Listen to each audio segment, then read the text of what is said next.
दोस्तों, आज की कहानी है बड़ी बहू। तुम सारे दिन सूखे सूखे क्या खाती रहती हो। दोस्तों, कहानी शुरू करने से पहले अगर आपने चैनल को सब्सक्राइब नहीं किया हो तो कर लीजिए ताकि आपके पास पहुंच सके हर नया वीडियो। शाम का वक्त था। सुधा जी बालकनी में उदास और अकेले बैठी थी। जिस उम्र में हर किसी के घर में बच्चों का शोरगुल होता था, वही सुधा जी के घर में सन्नाटा पसरा रहता था। अब उनकी भी उम्र ओसली थी और बेटा था कि काम की धुन में शादी नहीं किया कि पहले माँ की ख्वाहिशों को पूरा कर दे, फिर जाकर वह शादी के बंधन में बंधेगा। देखते ही देखते उसकी उम्र करीब करीब 40 की होने वाली थी। हर रोज वह टोकती और वह कुछ भी कहकर उनकी बात टाल जाता था। आज सुधा जी ने निश्चय कर लिया कि उससे बात जरूर करेगी। बेटा रवि, अब तो शादी कर लो। वैसे तो बच्चे माँ बाप के लिए बच्चे भी रहते। लगभग 40 के होने वाले हो। आस पड़ोस की औरतें कहती हैं, क्या बेटे की शादी बुढ़ापे में करोगी? कब बहू आएगी? कब पोते पोती का मुंह देखोगी? क्या अपनी माँ के लिए इतना भी नहीं कर सकते? अरे पैसे तो जिंदगी भर कमाए जा सकते हैं, पर शादी विवाह तो एक उम्र पर होनी चाहिए। या फिर तुम ये सोच रहे हो कि माँ खिसक जाएगी तब आराम से बीवी को लाऊंगा, तब तो कोई टोकने वाला भी नहीं होगा, यही सोच रहे हो ना? रवि बोला, माँ ये कैसी बातें कर रही हो? ऐसी कोई बात नहीं है माँ। एक बात बताओ, वह औरतें आपसे जलती हैं? उनके घर में मैं रोज सास बहू वाला झगड़ा होता होगा और आप अपने घर में शांति से रहती हैं।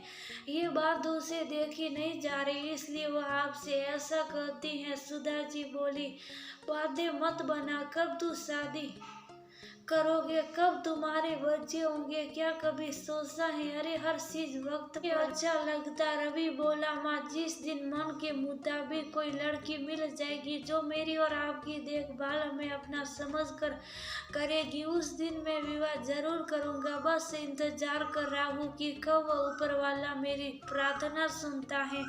इतना कहकर रवि मुस्कुराते हुए स्नान करने चला गया। कुछ रोज बाद ऊपर वाले ने रवि की प्रार्थना मानो सुन ली। उसी के ऑफिस में उसकी नई सहकर्मी आई। नाम था सुनैना। एक बहुत ही सुलझी हुई लड़की थी। रवि के साथ उसकी अच्छी बनने लगी। धीरे धीरे दोस्ती प्रेम में बदल गई तो दोनों ने विवाह करने का निर्णय लिया। सुनैना की माँ थी, उसके पिता का बचपन में ही स्वर्गवास हो गया था। विवाह के उपरांत सुनैना ने रवि के घर की पूरी जिम्मेदारी ले ली। वह अपनी सासू माँ सुधा जी का बहुत ध्यान रखती थी, क्योंकि एक माँ का ख्याल कैसे रखा जाता है ये सुनैना को अच्छी तरह मालूम था। वक्त बीता, हर सास बहू की तरह छोटी मोटी बातें उन दोनों के बीच भी हो जाया करती थी। सुनैना उनकी बातों को कभी दिल से नहीं लगाती थी। जहाँ सुनैना हर वक्त सुधा जी के आगे पीछे घूमती थी, उनके साथ ही उठना बैठना खाना पीना करती थी। बीते कुछ समय उसने ये आदत बदल दी। अब उनको पहले खिला पिला देती थी, बाद में खुद खाती थी। समय के साथ साथ सुधा जी के शुगर और गठिया की बीमारी और बढ़ती चली गई। पहले तो वह सुनैना की रसोई में थोड़ी बहुत मदद भी कर देती थी, पर अब तो उनसे कुछ काम भी नहीं हो पाता। ज्यादा से ज्यादा वक्त वह कुर्सी या बिस्तर पर बैठकर ही बिताती थी। जब जरूरत होती थी तभी लकड़ी के सहारे से वह कहीं जाती थी। इन्हीं सब परेशानियों के कारण सुनैना ने अपना काम वर्क फ्रॉम होम ले लिया। एक शाम जब रवि दफ्तर से लौटकर घर आया और सुनैना रसोई में काम कर रही थी तो सुधा जी बेटे से शिकायत करते हुए बोली, वक्त के साथ साथ लोग बदलते हुए मैंने भी देखा है, नहीं पता था कि मेरे घर के बच्चे भी बदल जाएंगे।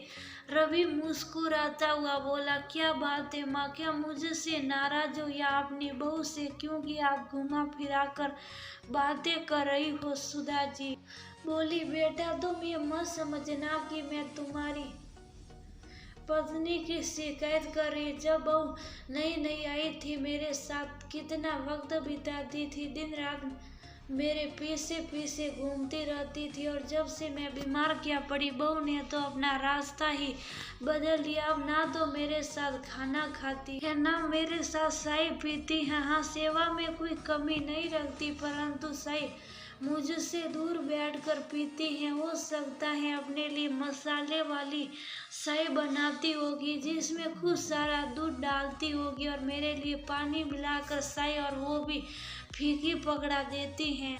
रवि मन ही मन मुस्कुराकर बोला, अच्छा तो ये बात है माँ, आप चिंता मत करो।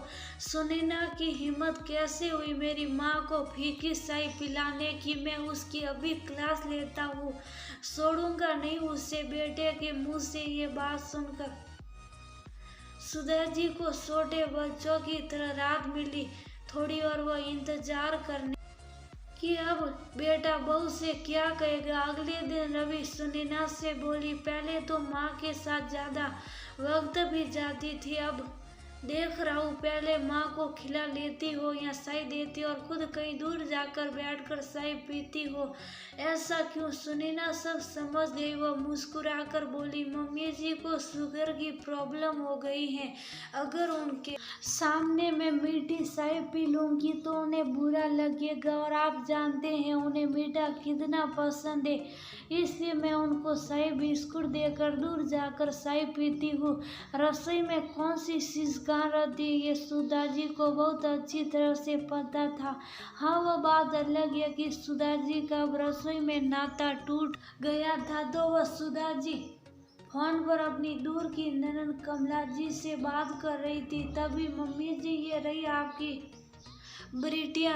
ब्रिटानिया बिस्किट और चाय। सुनैना खुद की चाय लेकर दूर बालकनी में जाकर बैठकर पीने लगी, और नीले डब्बे से न जाने कुछ तो निकाल कर खा रही थी। सुनैना को डब्बे से कुछ निकाल कर खाते देख सुधा जी फोन पर बोली, अब क्या कहूँ बहन जी, जब अपना ही शरीर साथ छोड़ दे, पता नहीं चलता कि लोग बाग आपके पीछे क्या करे।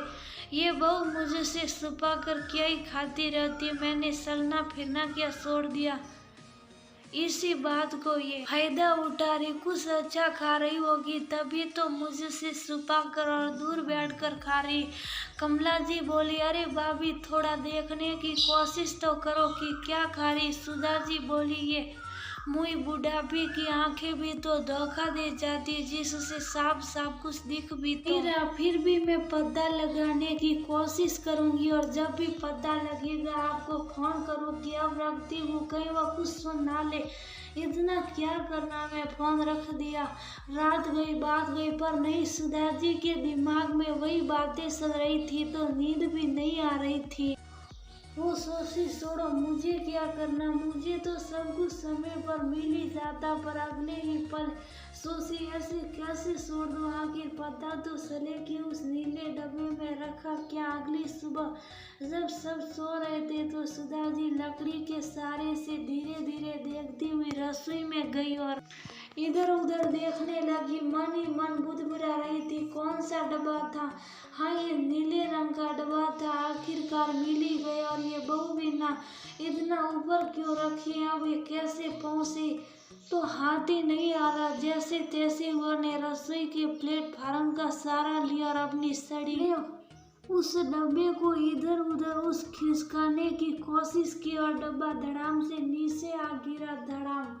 हे भगवान, ये क्या, इस डब्बे में तो बस बिस्कुट के टुकड़े। डब्बे के गिरने की आवाज सुनकर बहू बेटे दोनों भागे भागे रसोई में आए। सुनैना बोली, मम्मी जी आपको लगी तो नहीं, आपको क्या चाहिए था, मुझे कह देती। सुधा जी बोली, बहू मेरे घर में मैं कोई भी चीज बिना तुमसे पूछे या बिना तुम्हारे टोके नहीं ले सकती। मैंने सोचा मुंह में कुछ ले लेती हूँ, पूरा मुंह कड़वा कड़वा लग रहा है, कुछ खा लूंगी तो गैस नहीं बनेगा, पर ये तो नीचे गिर गया। सुनैना ने बड़े प्यार से कहा, मम्मी जी मैं आपको टोकती हूँ क्योंकि मैं आपकी परवाह करती हूँ कि कहीं आपको चोट ना लग जाए। गलती मेरी मम्मी जी, अब मैं कुछ नमकीन बिस्कुट और दाल मोट आपके कमरे में रख दिया करूंगी, फिर आपको परेशानी नहीं होगी। बेटा माँ को सहारा देते हुए ले जाने लगा। चलो माँ मैं आपको ले चलता हूँ, आप अंदर आराम करो। सुनैना इसे समेट लेगी। सुधा जी ने पीछे पलट कर देखा तो नीचे बिस्कुट के टुकड़े थे जो अमूमन पैकेट में टूटे हुए होते। बिस्कुट के वह टुकड़े सुधा जी के मन में काश की तरह से हो रहे थे कि वह ने बहू के बारे में क्या सोचा और क्या निकला। अगले दिन जब सुनैना उन्हें चाय और बिस्किट देने आई तो सुधा जी बोली, बहू ये साबुत बिस्किट मेहमानों के लिए रहने दो, मुझे तो वह टूटे हुए बिस्कुट ही दे दो। सुनैना मुस्कुराकर बोली, मम्मी जी आप तो यही खाइए क्योंकि उस टुकड़ों में कुछ मीठे बिस्कुट है जो आपको खराबी करेंगे और वे खराब नहीं है। जब भी नया पैकेट लाती हूँ तो थोड़े बहुत टूटे हुए बिस्कुट रह जाते तो मैं उसे खाकर खत्म कर देती हूँ। मम्मी जी ऐसे भी दिन नहीं आए कि मैं अपनी माँ को टूटे हुए बिस्कुट खिलाऊं। सुधा जी बोली, बहू फिर तुम क्यों खाती हो? सुनैना हंसकर बोली, मम्मी जी आपसे कोई ना कोई मिलने आता रहता है इसलिए आपको ये बिस्किट देती हूँ, और मेरा क्या, मैं तो दूर बैठकर खाती हूँ ताकि किसी की नजर न जाए उन टूटे बिस्कुटों पर, और आपको कोई टूटा हुआ बिस्कुट खाते हुए देख लेगा तो क्या सोचेगा। घर की इज्जत का ख्याल मैं नहीं रखूंगी तो और कौन रखेगा, और घर की इज्जत बड़े बुढ़ों से ही होती है। सुनैना की बात सुनकर सुधा जी की आंखें भर आई और वो बोली, अच्छा तो ये बात है जिसके कारण तुम मुझसे दूर बैठकर चाय और बिस्किट खाती थी।